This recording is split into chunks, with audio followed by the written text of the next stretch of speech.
Have you ever wondered how much suffering can fit into the silence of a child? An innocent gaze exposes dark secrets behind a perfect facade. Arriving unannounced, he discovers a hidden horror just feet from the sign bearing his name. And his unexpected reaction makes headlines, but the true transformation happens away from the cameras. If this story interested you, don't forget to subscribe to our channel and tell us what city you're watching from. And now, the story. London was breathing the suffocating heat of a July that seemed to have no end. The streets of the city centre were boiling with the movement of people chasing their next meeting, their next client, their next target. Among mirrored skyscrapers that reflected a sky grey with pollution, one of them stood out for its height and the name engraved in chrome letters on its facade, Campbell Holdings. Inside, on the top floor, where the air conditioning kept everything at a perfect artificial temperature, Robert Campbell signed contracts without lifting his eyes from the paper. 52 years old, dark hair beginning to grey at the temples, a square jaw that conveyed authority even when he was silent. He wore a Swiss watch, a bespoke suit, an Italian tie. Everything about him screamed success. Everything about him hid an emptiness that not even he liked to admit. When the phone rang for the 10th time that afternoon, he answered with the dry voice of someone who has no time for pleasantries. It was Beatrice, his secretary of 15 years, informing him that the vice president needed a decision on the merger with a pharmaceutical company. Robert gave his answer in 2 short sentences, hung up, and returned to the reports piling up on his mahogany desk. Outside, through the bulletproof glass, the city stretched out like a carpet of concrete and ambition.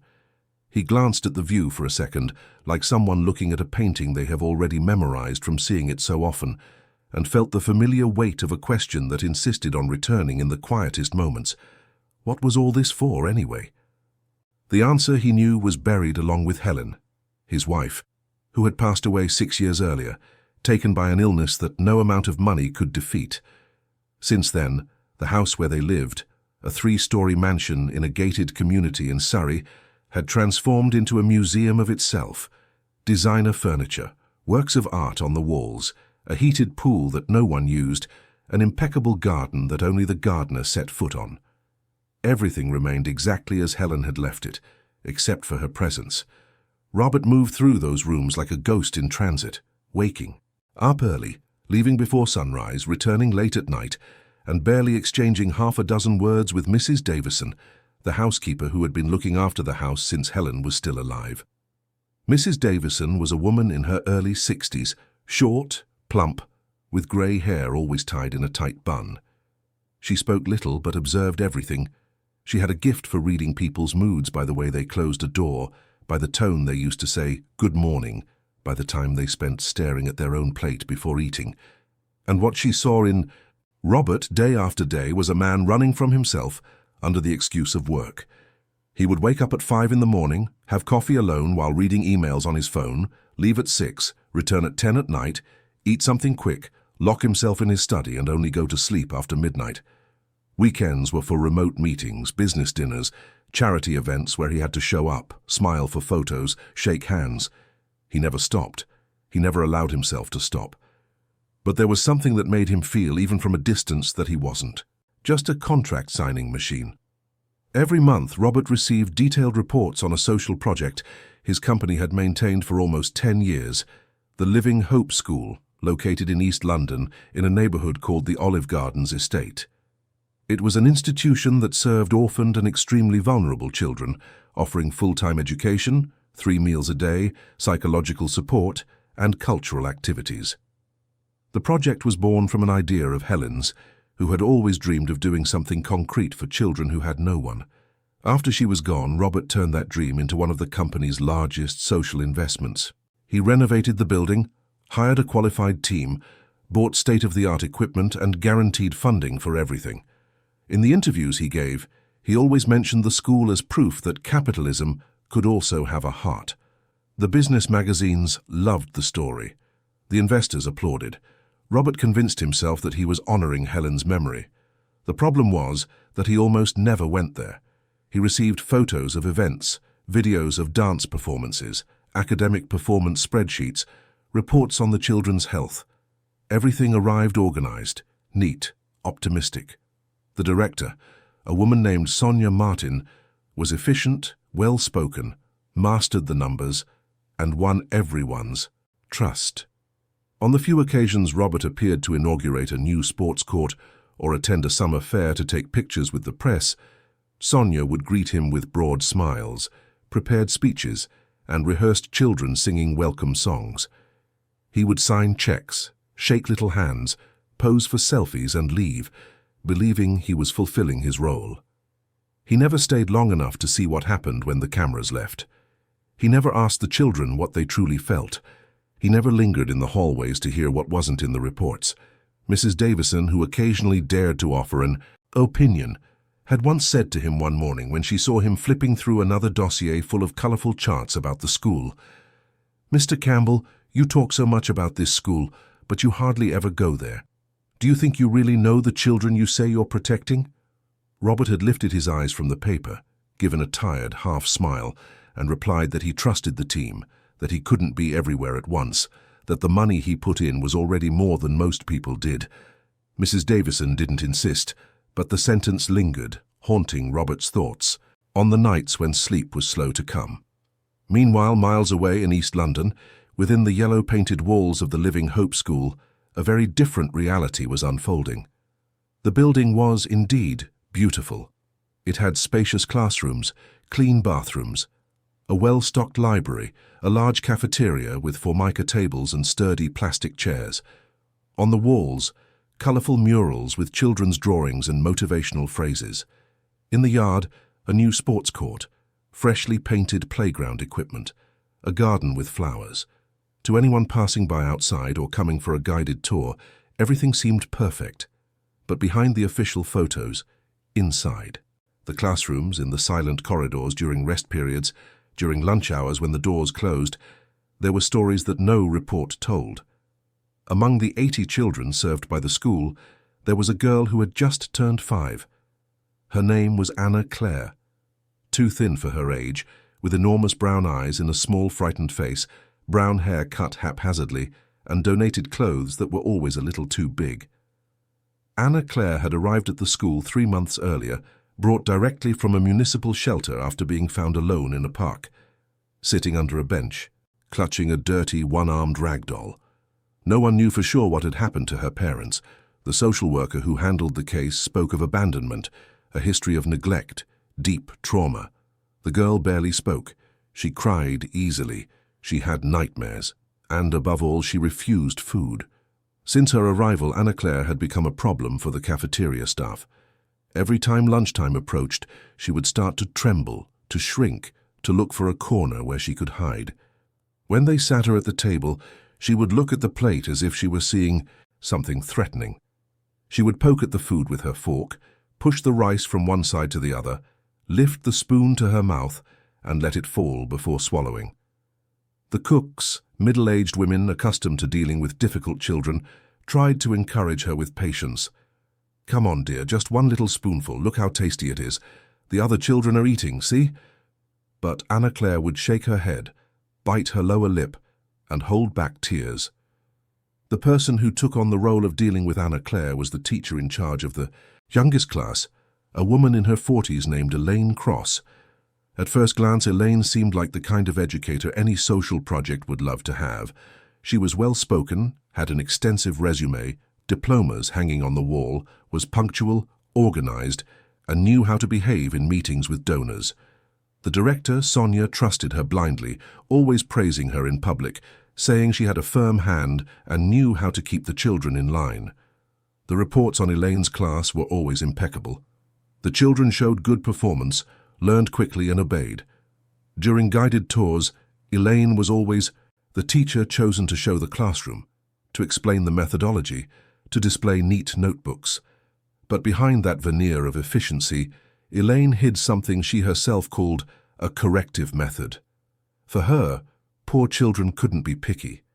Poor children had to be grateful to have a plate of food in front of them. Poor children couldn't be wasteful. Poor children needed to learn early on that life wasn't going to be easy. And when a child refused to eat, Elaine didn't see a tantrum or trauma. She saw disrespect, she saw ingratitude, and she punished. At first it was small. Punishments. Didn't eat your lunch? Then you don't get to play during recess, made a face at the food. Then you sit alone at the back table, left rice on your plate. Then you stay an extra half hour in the classroom, staring at the wall, thinking about what you did. The other children quickly learned it was better to swallow everything, even without being hungry, than to face Elaine's wrath. And the cafeteria staff, who sometimes saw the scenes and felt a pang in their chests, were always silenced by older colleagues who would whisper in the hallways, "Better not get involved, you see. Elaine is protected by the director, and by the sponsor too. If you complain, you're the one who gets fired, not her." But with Anna Claire, the punishments escalated. The girl was so fragile, so visibly traumatized, that any attempt to force her to eat turned into a painful scene. She would tremble, she would cry, she would choke, she would vomit. And the more she resisted, the more irritated Elaine became. Until, one Tuesday afternoon, the teacher decided to apply what she called the final lesson. During lunch, Anna Claire once again refused her plate. Elaine, with her arms crossed, waited for all the other children to finish. Then, in front of everyone, she collected the leftovers from the other students' trays. Cold rice, watery beans, pieces of meat no one wanted, potato peels, cooled vegetable broth. And she dumped it all onto Anna Claire's plate. The girl looked at that mountain of scraps and began to sob. Elaine bent down, held her face with one hand, squeezing just a little too hard to leave a mark but strong enough to hurt, and said in a firm, low voice, "You are going to eat. Every last spoonful. Because poor children don't have the luxury of wasting food. Other people are truly hungry, and you're here being fussy. Swallow it. Now." Anna Claire tried to pick up the spoon, but her hand was shaking so much she dropped it on the floor. Elaine grabbed another one, shoved it into her hand, and stood beside her, arms crossed, watching. The other children, sitting at the surrounding tables, pretended not to see. Some lowered their heads, others ate in absolute silence. The whole room seemed to have stopped breathing. One of the kitchen staff, a woman named Rosalind, who was collecting trays, paused when she saw the scene. She felt a tightness in her chest. She looked at Elaine. She looked at Anna Claire. She wanted to say something. But she remembered what her colleagues always said. Better not to get involved. She lowered her eyes, finished collecting the trays, and left the room with quick steps, guilt burning in her chest. Anna Claire sat there for over an hour, the plate full of cold leftovers in front of her, tears streaming down her face in silence. Elaine would return every so often to repeat the order, to squeeze her shoulder, to whisper veiled threats. "Eat or you're not leaving here. Eat or tomorrow will be worse. Eat or I'll call the shelter and tell them you're a difficult girl that no one can manage." The girl swallowed her sobs. She tried to bring a spoonful to her mouth, choked and spat it out. She tried again, vomited a little in her mouth, and swallowed it back down to avoid making things worse. Time passed as slowly as molten lead. Meanwhile, miles away, Robert Campbell was leaving another meeting, getting into his chauffeured car, opening his laptop, and starting to review contracts. Mrs. Davison, that same afternoon, was tidying the empty house, changing sheets on beds no one slept in, watering plants no one saw. And inside the Living Hope School, which his money kept afloat, a 5-year-old girl was learning in the silence of a cafeteria that the world could be even crueler than she had imagined. That night, Anna Claire couldn't sleep. Lying in one of the beds in the collective dormitory where the younger children stayed, she stared at the ceiling, her stomach churning, her throat burning. Beside her, other girls snored softly, exhausted from the day, but she couldn't close her eyes without seeing Elaine's face, without tasting the cold old food, without hearing the words hammering in her head. A poor child has to be grateful. A poor child can't be fussy. A poor child needs to learn. The next day the pattern repeated, and the next, and the next. Anna Claire began to fear any time that involved food. Breakfast was tense, the afternoon snack was anguish, but lunch was pure terror. She knew Elaine would be there watching, waiting for any sign of resistance to turn the meal into a punishment. And slowly the girl who was already too thin began to waste away even more. Her clothes became even looser. The dark circles under her eyes deepened. Her gaze became more distant, but no one seemed to notice. Or perhaps they noticed and chose not to see. The director, Sonia, continued to praise Elaine in staff meetings. The reports remained pristine. The photos for the project's website showed children smiling, playing, learning.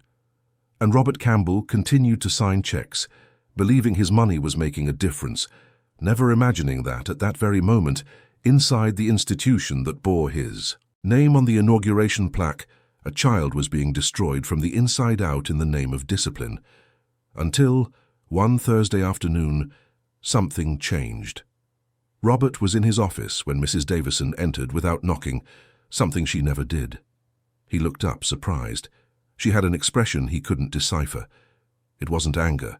It wasn't fear. It was determination. "Mr. Campbell," she said, her voice firm like someone who had made a difficult decision. "I know you're going to think I'm meddling where I wasn't asked, but I need to say something. How long has it been since you've been to that school you talk so much about?" Robert blinked, disarmed by the direct question. Well, it's been a few months." "Why?" Mrs. Davison crossed her arms. "Because you're always saying you're taking care of children. But caring from a distance isn't caring, Mr. Campbell. It's just signing papers. And paper can't hug anyone. It can't look anyone in the eye. It can't see if everything is really okay." She paused, taking a deep breath. "I think you should drop by. Without warning. Without this business of a scheduled meeting, an official visit, just show up and see. What happens when no one is expecting the boss?" Robert remained silent. Part of him wanted to ignore her, to say he was busy, that he trusted the team, that the reports were excellent. But there was something in Mrs. Davison's eyes, something he hadn't seen in a long time. Concern, sincerity, and a pang of something he himself felt, but wouldn't admit. Guilt. He looked at the pile of papers on his desk. He looked at the open calendar on his computer, full of appointments until the end of the month. And then, for the first time in a long time, Robert Campbell did something that wasn't planned. He closed his laptop, he picked up his phone. He called Beatrice. "Cancel everything I have this afternoon," he said. "I'm going to pay a visit." Beatrice, on the other end of the line, hesitated. "But Mr. Campbell, you have the board meeting at 3 and then—" "Cancel it," Robert repeated, in a tone that left no room for discussion. "I'm going to the Living Hope School, and don't tell anyone there I'm coming. It's a surprise."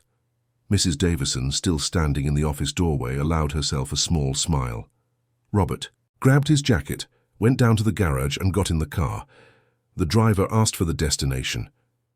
"East London," Robert replied, "the Olive Gardens estate." And as the car cut through London's heavy traffic, Robert looked out the window, watching the city change its face as they moved away from the skyscrapers and toward the outer boroughs. Glass buildings gave way to brick houses. Designer shops gave way to corner markets. And something inside him, something that had been dormant for years, began to stir. It wasn't certainty, it wasn't fear, it was a kind of restlessness he couldn't name, but it made his heart beat faster with every mile that brought him closer to that school he claimed to protect, but which, deep down, he barely knew. The car stopped in front of the yellow gate. Robert got out, adjusted his tie, took a deep breath, and he pushed open the gate, determined to see for the first time what happened when no one was expecting the man with the money to arrive. The receptionist at the Living Hope School nearly spilled her coffee when she saw Robert Campbell walk through the main door. She knew, that face from the photos hanging in the director's office, from the corporate videos shown at staff meetings. "Mr. Campbell," she stammered, standing up so quickly her chair squeaked. "What a surprise! You didn't say you were coming. I need to call Director Martin. She'll want to—" Robert raised a hand, cutting off the nervous stream of words. "No need to call anyone just yet. I just want to take a walk around, see how things are. I know the way." The young woman opened her mouth, then closed it, unsure if she could let him go alone, but also not daring to contradict him. Robert took advantage of her hesitation and moved on, striding down the main hallway with firm steps. The walls were indeed beautiful, painted in cheerful colors, filled with children's drawings and motivational posters. Phrases like "dream big" and "you are capable" jumped out at him. Everything was very well put together, very tidy. But there was something in the air he couldn't name, a kind of heavy silence that didn't fit a place full of children. He passed a classroom where a PE teacher was organizing balls into baskets. He passed another, where older children were doing math exercises in absolute silence. No one was talking. No one was laughing. Just the sound of pencils on paper and the ticking of the clock on the wall. Robert frowned. He found it strange. But he kept walking. He wanted to see the cafeteria. He wanted to see the children eating. It was lunchtime, according to his phone, 12:15. As he neared the wing where the cafeteria was located, the smell of food grew stronger. Rice, beans, something fried. The hallway ended in a set of double doors with frosted glass that led to the cafeteria. Robert pushed the door open slowly and stopped in the doorway, observing. The room was large, well lit, with long tables arranged in rows. Children of various ages were seated, eating in a silence that was almost disturbing. It wasn't the natural silence of someone concentrating. It was the silence of someone who is afraid. The cafeteria staff moved between the tables, collecting trays, wiping surfaces. Everything was very organized, very controlled. But then Robert saw something that made him stop breathing for a second. In the farthest corner of the room, at an isolated table, away from the other children, sat a little girl. So small her feet barely touched the floor, so thin the bones of her shoulders showed through her loose shirt, and in front of her a plate overflowing with food. It wasn't fresh food. It wasn't a normal portion. It was a shapeless mountain of leftovers, clumped rice, cold beans, pieces of meat that looked like they had come from other trays. The girl stared at it with wide eyes, full of tears she was trying to hold back. Her small hands trembled as she held a spoon, and standing beside her, arms crossed, was a middle-aged woman with her hair pulled back in a tight ponytail and a hard expression, watching her every move. It was Elaine. Robert didn't know her personally, but he had seen her name in reports. Teacher of the Year, dedicated, committed, excellent with the children. He watched as Elaine bent down, brought her face close to the girl's, and said something in a low voice that he couldn't hear, but that made the child shrink even further. The girl tried to bring a spoonful to her mouth, but her hand shook so much that the food fell back onto the plate. Elaine sighed with impatience, took the spoon from her hand, filled it with cold food, and brought it to the child's mouth with an abrupt gesture. Robert felt something rise in his chest. It wasn't just indignation. It was horror. It was rage. It was the physical sensation that he was witnessing something profoundly wrong, something that shouldn't exist, but was there, happening in broad daylight, inside a place he funded, that bore his wife's name, that he swore to protect. He entered the cafeteria with long strides. The children closest to him turned their heads, startled. The staff stopped what they were doing, and Elaine, who was still holding the spoon near Anna Claire's mouth, looked up and turned pale when she saw Robert Campbell walking toward her. "Mr. Campbell," she began, dropping the spoon and trying to compose an expression of joyful surprise. "What a pleasure to see you here. We didn't know you were—" But Robert wasn't looking at her. He was looking at the girl, at the brown eyes, swollen from crying, at the thin little arms, at the plate full of food that no one should be forced to eat. He knelt down to the child's level, completely ignoring Elaine, and asked in the softest voice he could manage, "What's your name?" The girl looked at him with suspicion, as if it were a trap. She didn't answer. Robert insisted, "My name is Robert. And you are?" "Anna Claire," a small voice finally whispered. "Anna Claire," Robert repeated. "Are you hungry?" The girl slowly shook her head no. "Then why do you have to eat all this?" She glanced at Elaine, afraid. She looked back at Robert. She didn't answer. But she didn't need to. The answer was written all over her face. Robert stood up. He looked at Elaine, and when he spoke, his voice had an icy tone that would make anyone shiver. "Who decided this child has to eat this amount of food?" Elaine tried to smile, to maintain her composure. "Mr. Campbell, With all due respect, we have a method here. The children need to learn not to waste, to be grateful for what they have. Anna Claire has a habit of throwing tantrums at mealtimes, so I apply an educational reinforcement so she understands that. Educational reinforcement, Robert interrupted her, his voice rising a notch. You call this educational reinforcement? He took the plate from in front of Anna Claire and held it up for everyone in the room to see. This is leftover food from other children. This is cold. This is not food. It's punishment. And if anyone in this room thinks that forcing a 5-year-old child to swallow this is education, then we have a very serious problem.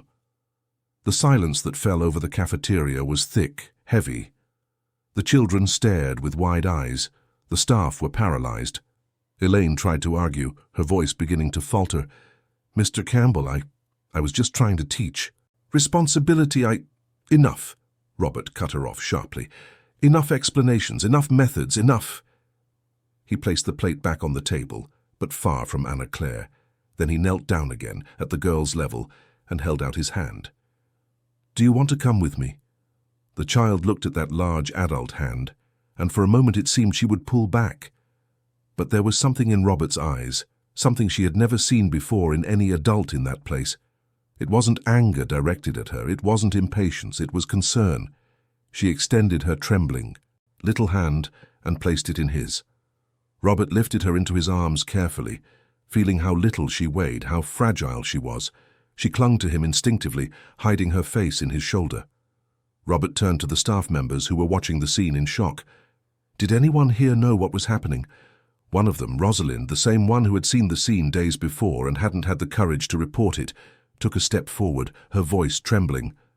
I saw it a few times, yes. But they said it was better not to say anything, that Miss Cross was protected, that... Robert cut her off with a gesture. Do you have proof? Rosalind hesitated. Then, ashamed but determined, she took her phone out of her apron pocket. I recorded it, the other day. I thought if no one was going to do anything, at least I'd have something to show in case one day... Send that video to me. Now, Robert ordered, giving her his mobile number. Rosalind, with trembling hands, obeyed. Meanwhile, Director Sonia Martin finally arrived at the cafeteria, alerted by the receptionist. She rushed in, trying to understand what was happening, and stopped dead in her tracks when she saw Robert Campbell holding a child in his arms, his face more grim than she had ever seen. Mr. Campbell, what is happening here? Robert stared at her. What's happening, Sonia, is that I've just discovered that this school which I fund, which bears my wife's name, was allowing a teacher to torture children, and you as the director either knew and were complicit, or you didn't know and were incompetent. In either case, we have a very serious problem. Sonia turned pale. Torture is a very strong word, Mr. Campbell. I'm sure there's been a misunderstanding. Miss Cross is one of our best. She has years of experience. Experience in what? In humiliating children. Robert cut her off, his voice filled with a controlled fury that was even more terrifying than a shout. I just saw a 5-year-old child being forced to eat cold leftovers from other trays while she cried in fear. That is not education. That is cruelty. And if this is happening to her, how many other children have gone through the same thing? Sonia tried to speak, but Robert was already leaving, taking Anna Claire with him. Don't touch anything here, he ordered, turning his back. Nothing. I'm bringing someone to investigate all of this, and if I find out there were more cases, that there was a cover-up, that people pretended not to see, you will be held accountable. All of you.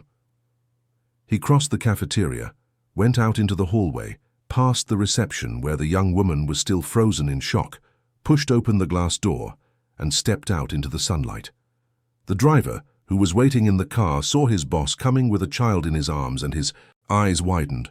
Robert opened the back door, sat down, still holding Anna Claire against his chest.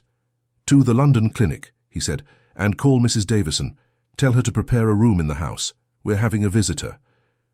The driver didn't ask any questions. He started the car and accelerated.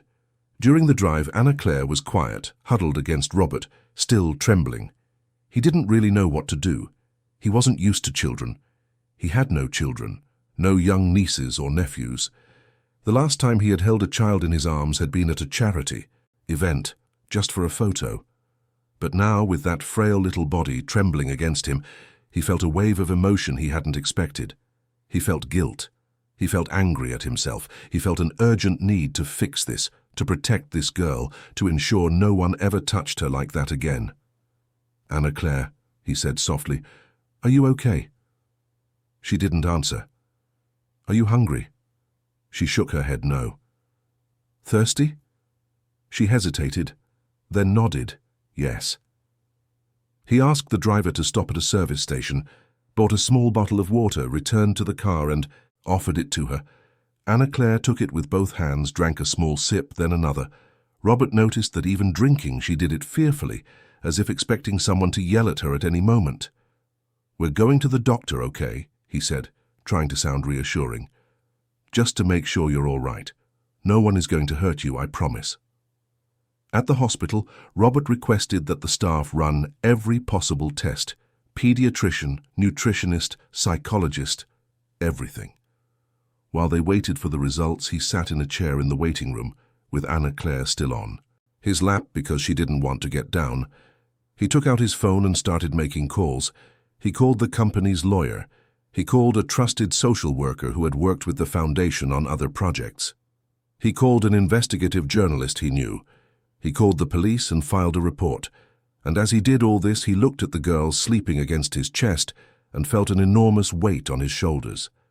How had he let this happen? How had he trusted so much in pretty reports, smiling photos and empty words?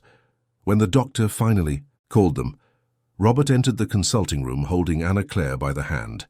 The pediatrician, a middle-aged man with thick-rimmed glasses and a gentle manner, examined the girl carefully. He asked her to step on the scale. He noted the weight. He frowned. He looked at the blood test results that had already come back. He looked at Robert. "She is severely malnourished," he said, without mincing words. "Her weight is far below what's expected for her age. Anemia, signs of chronic stress, and here," he pointed to an image on the computer, "there are indications she may be developing an ulcer. In a 5-year-old child, this is not normal. It usually indicates she has been subjected to situations of extreme stress related to forced feeding or deprivation." Robert felt bile rise in his throat. "Will she recover?" The doctor hesitated. "Physically, yes. With proper monitoring, a balanced diet and no pressure, she can regain her weight and health. But psychologically," he paused, "she will need a lot of support. Therapy, a safe environment, time. Children who go through this kind of trauma carry the scars for a long time." Robert nodded, his jaw tight. "She will have all of that, I guarantee it." When they returned to the car, it was late afternoon. The sun was beginning to set, painting the sky orange and pink. Anna Claire was awake now, but still not talking much. Robert called Mrs. Davison, letting her know they were on their way. Mrs. Davison, who had already prepared one of the guest rooms with clean sheets, stuffed animals she had bought in a hurry from a nearby shop, and children's clothes a neighbor had lent, was waiting at the door when the car pulled into the driveway. She came down the front steps, opened the back door of the car, and saw the little girl. Her heart ached. Anna Claire looked at the grey-haired, round-faced lady with suspicion. Mrs. Davison knelt down, offering a gentle smile. "Hello, little one. I'm Mrs. Davison. You must be tired, Would you like a warm bath and something nice to eat?" Anna Claire didn't answer, but she also didn't pull back when Mrs. Davison held out her hand. That night, the mansion that had felt like a cold museum for years finally came to life. Mrs. Davison carefully bathed Anna Claire, washed her hair with chamomile shampoo, dried her with a soft towel, and dressed her in a nightgown that was too big but was clean and smelled fresh. Robert, watching from a distance, unsure how to help, prepared a simple plate, a small piece of bread with butter, a glass of warm milk, a few slices of mild cheese. Nothing that looked like a mandatory meal. Nothing that could be frightening. He offered it to her in the bedroom, sitting on the edge of the bed. "You don't have to eat if you don't want to," he said. "But if you do, it's here." Anna Claire looked at the food. She looked at him. and slowly she picked up a small piece of bread. She ate it. Robert felt an enormous sense of relief. While Anna Claire fell asleep in a real bed, for the first time in months without fear of being woken by shouts or punishments, Robert went down to his study and opened his laptop. He had hundreds of emails, messages from director Sonia Martin asking for an urgent meeting, messages from Elaine Cross trying to justify herself, messages from the company's legal department asking for instructions on how to proceed. Robert ignored them all. He opened the video Rosalind had sent and watched. The image was shaky, filmed from a distance, but you could see everything. Elaine dumping food on Anna Claire's plate. Elaine forcing the girl to eat. Anna Claire crying. Other children watching in silence, afraid. The whole room paralyzed.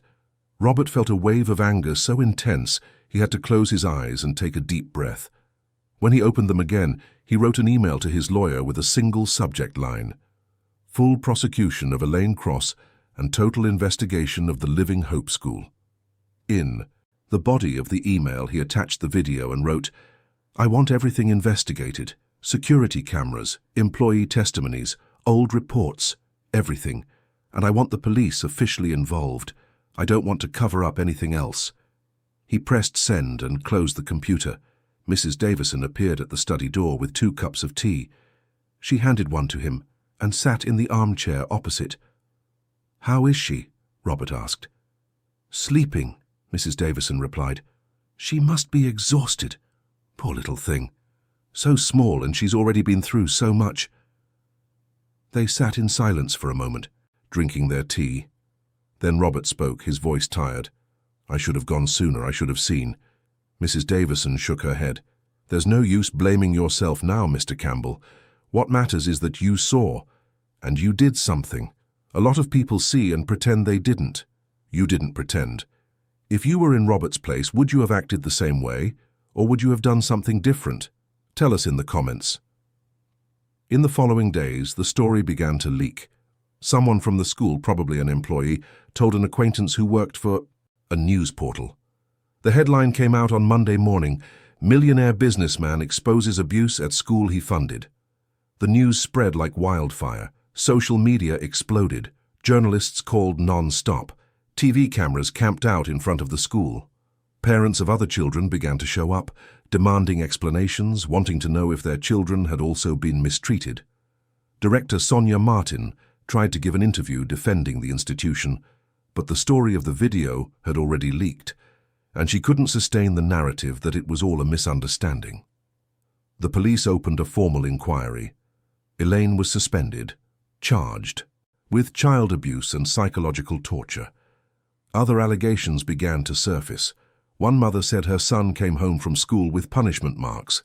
Another said her daughter had developed a panic of food. Employees who had previously been afraid to speak up began to give statements. The public prosecutor took over the case. The press ran special reports. Robert refused all interviews. He didn't want the spotlight. He didn't want to be called a hero. He just wanted Anna Claire to be okay. And slowly, inside that house that was once empty, something new began to grow. Anna Claire still had nightmares. She still trembled at mealtimes. But she began to trust. She began to smile from time to time.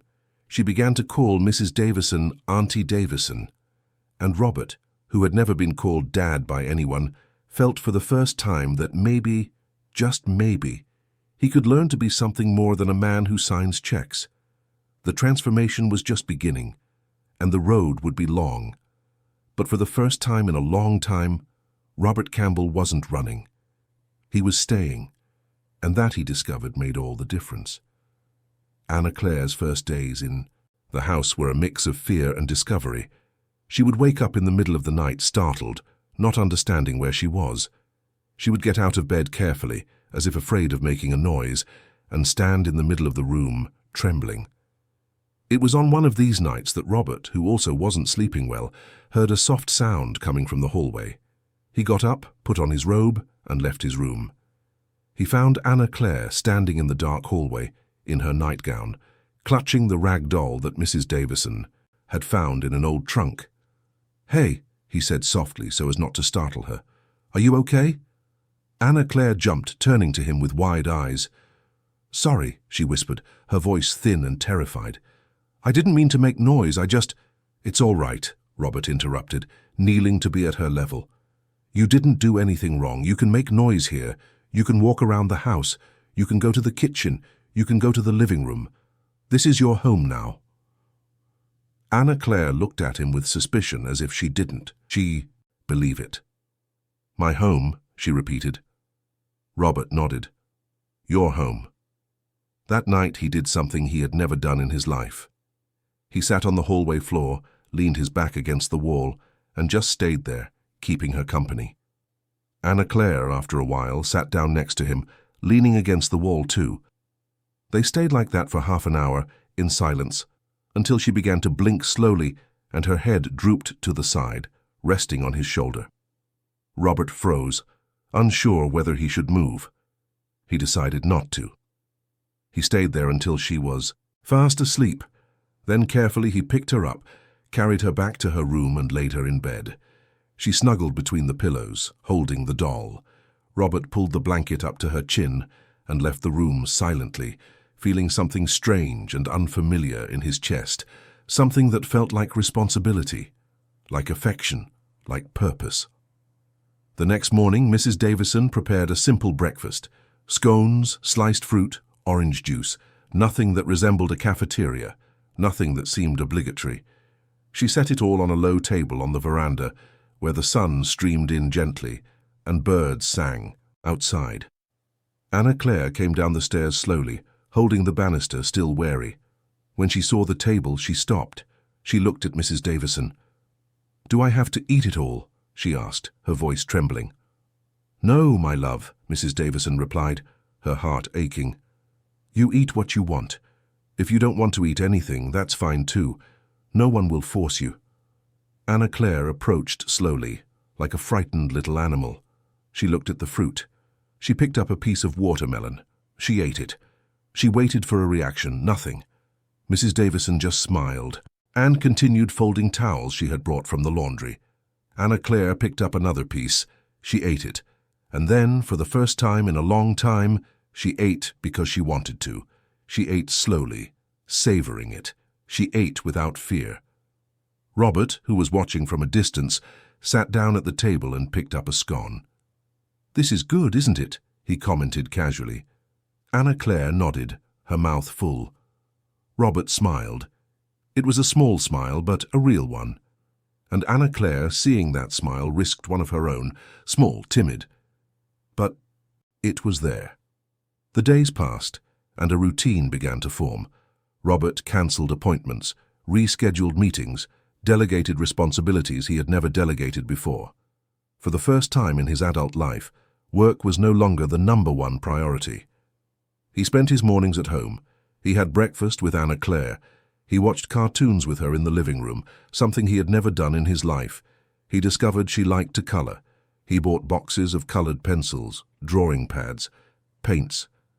Mrs. Davison set up a little art corner in the living room with a small table, where Anna Claire could sit and create whatever she wanted. And Anna Claire began to draw, at first just houses, small houses with windows and doors, always colorful, always with a sun. Robert asked her one day why she drew so many houses. She looked at him with those enormous brown eyes and said, "Because a house is a place where you're safe." Robert felt a lump in his throat. "Do you feel safe here?" he asked. Anna Claire thought, bit her pencil, then nodded. "I think so, more than before." That answer, so simple and so profound, echoed in Robert's head for the rest of the day. Meanwhile, outside that healing bubble, the world was in turmoil. The case against Elaine Cross was moving forward. The prosecution gathered testimonies, medical reports, recordings. Other families of children who had attended the school also began to sue. The Living Hope School was temporarily shut down while it underwent a full audit. Sonia, the director, was suspended and also faced charges of negligence. Employees were called to testify. The press continued to cover everything, running special reports on institutional abuse, how to identify signs of mistreatment, and the responsibility of those who fund social projects. Robert refused to give personal interviews, but he authorized his press office to release an official statement. In it, he took responsibility for not having closely monitored the school's operations, publicly apologized to the families of the children who were harmed, and announced that the entire project structure would be overhauled with a focus on transparency, rigorous psychological support, and independent oversight. He also announced the creation of a foundation specifically dedicated to protecting children in institutions, with an anonymous tip line and teams of psychologists ready to assist victims of abuse. The statement generated mixed reactions. Some of the public praised him for his courage in admitting his mistake and taking action. Others criticized him, saying he only acted because he saw it with his own eyes, but had been negligent for years. Robert read the criticism and agreed with it. He had been negligent. He had relied too much on reports, too little on presence, and now he was paying the price. But the biggest price he knew had been paid by Anna Claire and all the other children who suffered in silence while he signed checks feeling like a benefactor. One afternoon, while Claire was drawing in the living room, Robert had a visit from Marion, the social worker who was following the case. She was a woman in her early 30s, with curly hair tied in a bun and an attentive, gentle gaze. She had come to assess Anna Claire's living conditions in the house and discuss the next steps. They sat on the veranda with coffee and cake that Mrs. Davison had prepared. Anna Claire stayed in the living room, focused on her drawings, but occasionally glanced in their direction. Marion began by asking questions about the routine, how the adjustment was going, if Anna Claire was eating properly, if she had had nightmares. Robert answered everything honestly. He told her about the nights she woke up scared, about the fear she still had of food, about the small breakthroughs, like the timid smile the first time she ate watermelon without fear. Marion took notes, nodding with understanding. "Mr. Campbell," she said after a while, "I need to talk to you about something important. Legally, Anna Claire is still a ward of the state. You brought her here in an emergency situation, which was absolutely the right thing to do, but now we need to formalize her situation." Robert leaned forward. "What you need to know is this: there are a few options. The first would be to return her to the care system, to a different shelter than the previous one, while an adoptive family is sought." Before Robert could protest, Marion held up her hand. "I know what you're going to say, and I understand. The girl has formed a bond with you, that's clear. But there is another option. You can apply to be her foster parent on a temporary basis while the case proceeds, and then, if all goes well, you can begin the adoption process." Adoption. The word hung in the air. Robert had never thought about adopting, never thought about being a father. Helen and he had talked about having children, but she fell ill before they could make that plan a reality, and after she was gone, the idea seemed to die with her. But now, looking at the girl drawing in the living room, the girl who slept clutching a rag doll, the girl who had started to smile back, Robert realized that this was no longer an abstract idea. It was real. It was tangible. It was Anna Claire.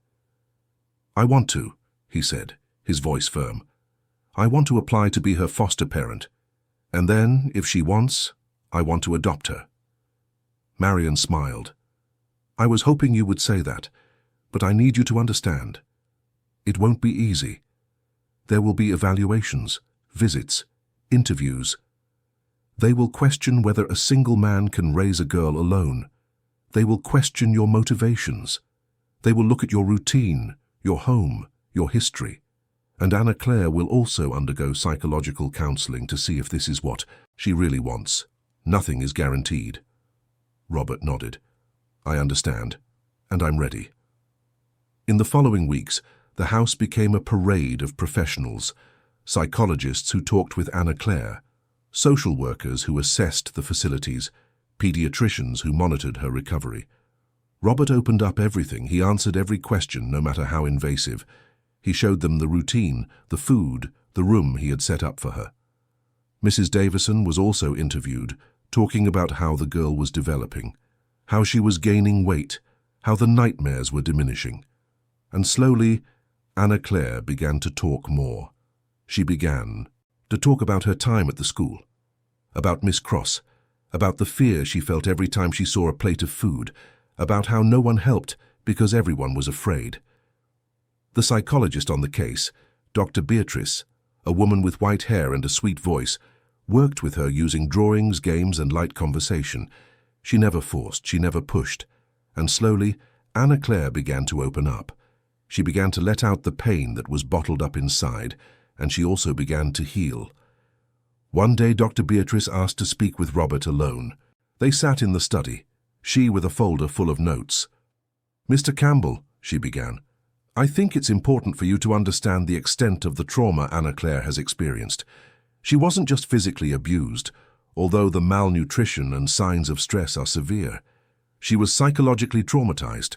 She was taught that eating was punishment, that her pain didn't matter, that adults were threatening figures. This leaves deep scars." "Will she recover?" Robert asked, his voice tense.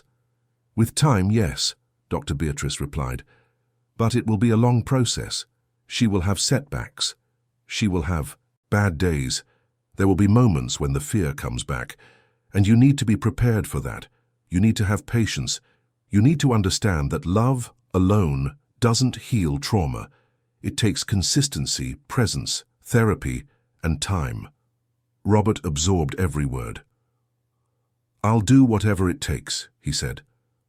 And Dr. Beatrice believed him. She saw, in their sessions, how he was changing, how he was learning to be a caregiver, how he was ceasing to be the cold, distant businessman and becoming someone present, attentive, willing to make mistakes and learn.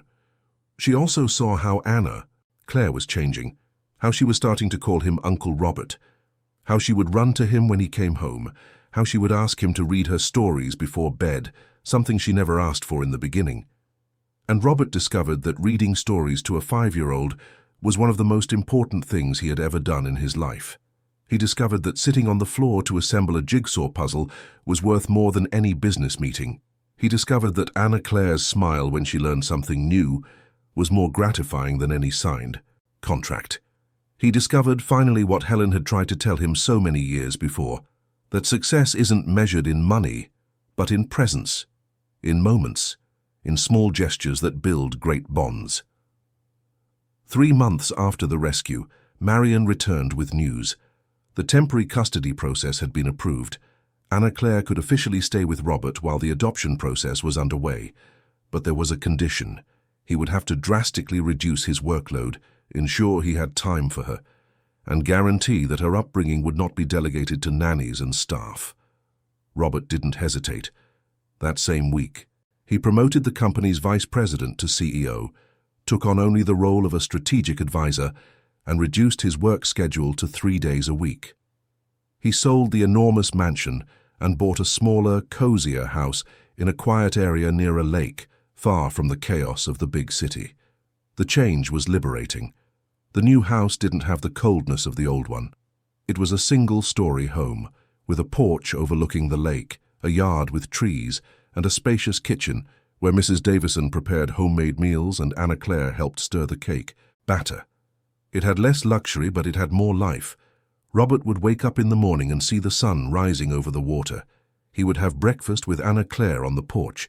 He would take her to her new school, a small private institution where she was being closely monitored by a team sensitive to her history. He would pick her up in the late afternoon. They would play in the yard. He would help with her homework. He would have dinner with her and Mrs. Davison, the 3 of them talking about their day. And at night before bed he would read stories. Meanwhile, the legal case against Elaine Cross reached the trial phase. The evidence was overwhelming. Videos, testimonies, medical reports. Her defense tried to argue that it was all an educational method, that there was no intent to cause harm. But the prosecutor dismantled every argument, showing that it was not education, but systematic abuse. That children had developed eating disorders, panic, trauma. That Elaine knew what she was doing and chose to continue. The jury didn't take long. Elaine was convicted of child abuse and psychological torture, lost her right to teach, and was sentenced to community service and mandatory counseling. The sentence made the newspapers. Robert read it and felt a mix of justice and sadness. Justice because there was finally accountability. Sadness because he knew that no sentence could erase what Anna Claire and so many other children had lived through. The Living Hope School was completely restructured. New management, new staff, new safety protocols, cameras in every room, constant supervision, a direct tip line, and full-time psychologists on site. Robert continued to fund it, but now he went there every week. He talked with the children. He had lunch with them. He listened to their stories.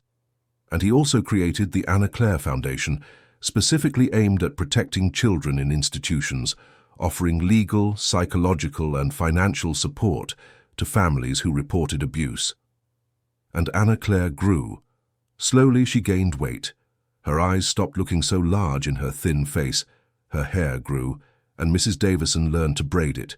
She began to smile more, to laugh for real, to play, to trust.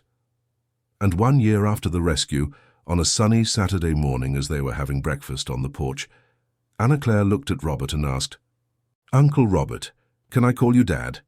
Robert felt his eyes well up with tears. He swallowed hard. He looked at the girl he had found crying at a cafeteria table, forced to swallow cold leftovers. And he saw now a child who smiled, who played, who trusted. "You can," he replied, his voice choked with emotion. "If you want to, you can."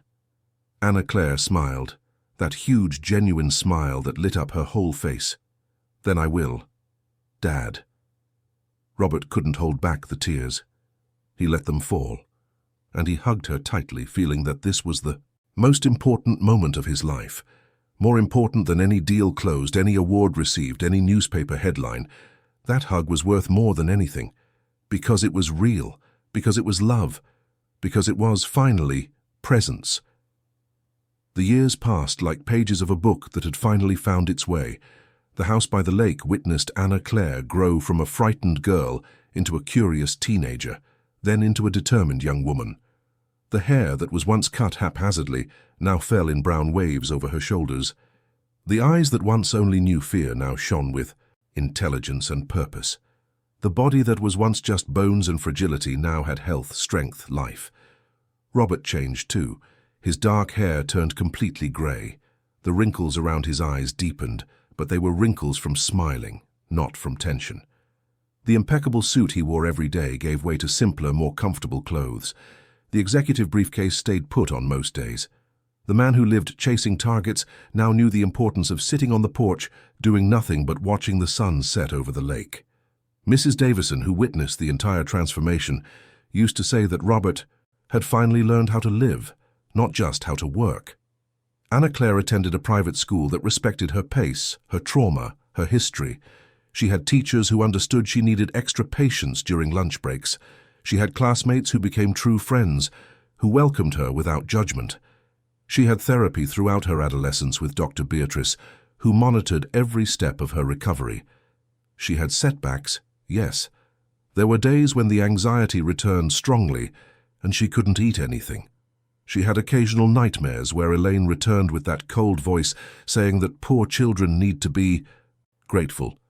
But she also had victories. She managed to eat in school cafeterias again without panicking. She managed to make friends. She managed to trust adults. She managed, slowly, to turn pain into strength. When it came time to choose a university, Anna Claire had no doubts. Psychology. She wanted to understand what had happened to her. She wanted to help other children who were going through the same thing. She wanted to be the voice she didn't have when she was 5 years old. Robert supported her decision without hesitation, helping with everything she needed. And when graduation day arrived 7 years after the first time Anna Claire called him Dad, he was in the audience with Mrs. Davison, both of them with eyes full of proud tears. Anna Claire graduated with academic honors and soon began to work. Her first job was at a child protection organization, serving children who were victims of institutional violence. She knew exactly how they felt. She knew what it was like to be afraid of adults. She knew what it was like to be invisible. She knew what it was like to need someone who simply believed. And she became that person for so many others. She listened to their stories with patience. She never minimized their pain. She never said it was fussiness or exaggeration. She believed, she comforted, and she helped them find their way. Meanwhile, the Anna Clare Foundation grew. What had started as a modest project turned into a national protection network. Dozens of psychologists, social workers, and lawyers worked to ensure that no child was silenced, like Anna Clare almost was. The foundation offered a direct tip line, free legal support for families, training for educators, and awareness campaigns. And every year, hundreds of children were rescued from situations of institutional abuse. Every rescue was a victory. Every transformed story was proof that it's worth fighting. The lake house, which was once just a refuge, was also transformed. Part of it became a temporary welcome center for small groups of children in post-trauma treatment. On weekends, there were art workshops, conversation circles, and playful activities. Robert, who had never imagined his house would be filled with children's laughter, discovered there was no better sound in the world. Mrs. Davison, now almost 70, was still there, taking care of everyone as she always had, baking cakes, listening to stories, offering hugs. Anna Clare grew up seeing all of this. She grew up understanding that pain can be transformed into purpose, that guilt can become reparation, that an adult who finally chooses to see can change destinies. And she also grew up with the certainty that she was loved, not with the easy love that everyone receives without doing anything, but with a constructed love, the love that is born when someone chooses to stay, even when it's hard, when someone chooses to learn even when they make mistakes, when someone chooses to change even when it would be easier to stay the same. At 25, Anna Clare was already a respected professional in her field. She had published academic articles on childhood trauma and emotional recovery. She had given lectures at universities. She had trained teams of educators on how to identify signs of abuse. And when she received the invitation to be one of the keynote speakers at the National Child Protection Congress, which would take place in Washington, D.C., with the presence of authorities, educators, and activists from all over the country, she felt the weight of responsibility. But she also felt she was ready. She prepared her speech for weeks. She wrote, rewrote, rehearsed. She showed it to Robert, who read it carefully and said it was perfect. She showed it to Dr. Beatrice, who was already retired but remained her mentor, and received approval with a tight hug. And when the day came, Anna Clare boarded the plane to Washington, D.C. with a racing heart and the certainty that this would be one of the most important moments of her life. Robert went with her, not as a speaker, not as a public figure, just as a father. He sat in the audience in the back rows wearing a cap and sunglasses to avoid drawing attention. He just wanted to watch. He just wanted to be present, as he always had been since that day in the school cafeteria. The auditorium was packed, over 1,000 people, government officials, secretaries of education, directors of institutions, teachers, social workers, journalists. The event was being streamed live online. Anna Clare waited backstage, breathing deeply, her hands sweaty. When her name was called, she walked onto the stage with firm steps. She wore simple clothes, no frills, hair down, no heavy makeup. She wanted to look like herself. She wanted people to see the girl who survived, not just the professional she had become. She approached the microphone. The stage light was strong, blinding. But she didn't tremble. She looked at the audience, took a deep breath, and began. Good afternoon. My name is Anna Clare Campbell, and I want to start this talk by telling a story. The story of a 5-year-old girl who was found alone in a park, clutching a rag doll. A girl who was taken to a shelter, then to a school that promised to take care of her. A beautiful school, with colorful walls, inspiring murals, impeccable reports. A school that in photos looked perfect. But behind closed doors, it hid a type of violence that doesn't leave bruises, but destroys from the inside. She paused. The silence in the auditorium was absolute. That girl, Anna Clare continued, was afraid to eat, not because she didn't like food, but because eating had become synonymous with punishment, because an adult who was supposed to protect her decided that forcing her to swallow cold leftovers from other children's trays was education. That humiliating her, isolating her, threatening her, was discipline. And the worst part other people saw, and they stayed silent, because they were afraid, because they thought it wasn't their business, because it was easier to pretend it wasn't happening. Anna Claire looked at the faces in the audience. Some people had tears in their eyes. Others were tense, uncomfortable.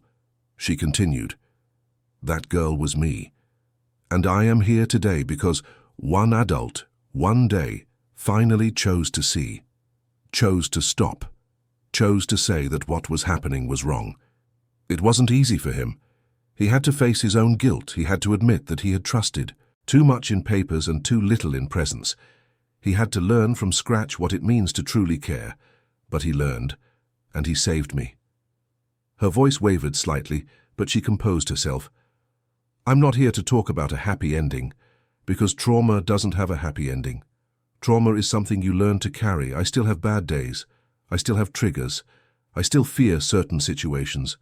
But I survived, and I survived because someone saw me, because someone believed in me, because someone chose to stay even when it was hard." She walked across the stage, her hands gesturing, her voice firm. "And I want you to understand something very important. Social projects don't work from a distance. They don't work with signed checks and pretty reports. They work with presence, with a watchful eye, with the courage to ask children how they are really doing, with the willingness to hear answers that might be uncomfortable. How many children right now are in institutions across this country, suffering in silence, waiting for someone to finally see? How many are being punished, humiliated, hurt in the name of education? And how many adults are pretending not to see?" The audience was completely captivated. Anna Claire took a deep breath and moved to the most important part of her speech. "I work today with children who have been through situations similar to mine. And do you know what they all have in common? It's not the violence they suffered, it's the invisibility, the feeling that no one cares, that no one will believe them, that they don't matter. And when an adult finally stops, looks them in the eye, and says, 'I see you, I believe you, you matter,' everything changes. It's not an instant cure, but it's a beginning." She stopped in the center of the stage. She looked at the camera that was streaming live. "I ask each and every one of you here, if you work with children, if you fund social projects, if you have decision-making power in institutions, please choose to see, choose to be present, choose to believe when a child says they are suffering, and choose to act, because silence is complicity, omission is violence, and no child should have to beg to be seen." Anna Claire closed her eyes for a second. When she opened them, she searched the audience. She found Robert. He had taken off his sunglasses and tears were streaming freely down his face. She smiled at him.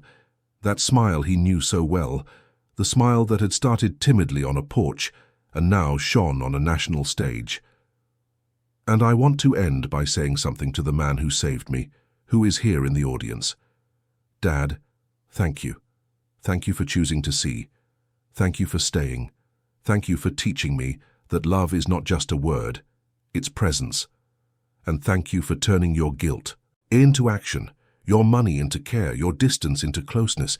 You changed my life, and by changing my life, you changed the lives of hundreds of other children that the foundation bearing my name has already helped. That is legacy. That is love.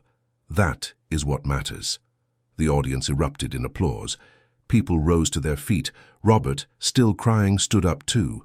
Anna Claire came down from the stage, walked through the aisle between the chairs, and went straight to him. They embraced in the middle of that crowded auditorium, while 1,000 people applauded, while cameras recorded, but none of it mattered. What mattered was that hug, that connection, the path they had walked together from a cold cafeteria to that illuminated stage. When they finally separated, Anna Claire wiped the tears from her face. Robert held her face in both his hands, the way he used to when she was still little and had nightmares. "I am so proud of you," he said, his voice thick with emotion. "Helen would be so proud." Anna Claire smiled. "I know. And I'm proud of you too, for having the courage to change, for choosing to be present, for being my father when I needed one most." In the following days, the video of the speech went viral. Millions of views, comments from people telling their own stories, reports of similar situations in schools across the country. The Anna Claire Foundation's hotline was overwhelmed with calls, but every call was answered. Every child was heard. Every case was investigated. And slowly, changes began to happen. Stricter laws on the oversight of institutions, mandatory reporting protocols, mandatory training for educators on identifying abuse. None of it erased the past, but it built a slightly better future. Anna Claire continued her work, serving children, training professionals, giving lectures, writing, fighting. Robert remained by her side, not as a distant benefactor, but as a present father, attending events, visiting projects, talking with children, listening to stories. He had learned, finally, that presence cannot be delegated. The house by the lake continued to be a space of healing. Dozens of children passed through there over the years. Some stayed for a few weeks, others stayed for months. All of them left with the certainty that they were seen, they were important, they were loved. Mrs. Davison, until her last days, continued to bake cakes, listen to stories and offer hugs.